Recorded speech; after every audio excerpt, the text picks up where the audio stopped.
আলহামদুলিল্লাহ, পবিত্র কোরআন থেকে সূরা সামাদ পড়ে বাংলায় অনুবাদ করে শোনানো হবে ইনশাআল্লাহ।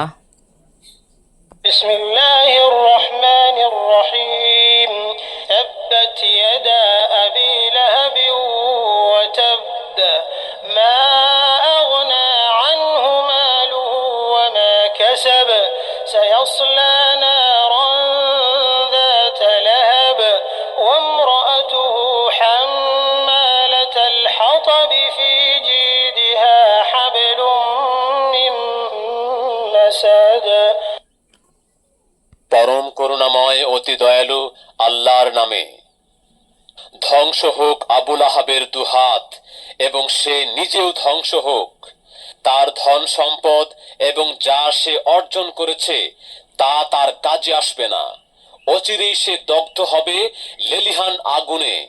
আর তার স্ত্রী লাকড়ি বহনকারী, তার গলায় পাকানো দড়ি।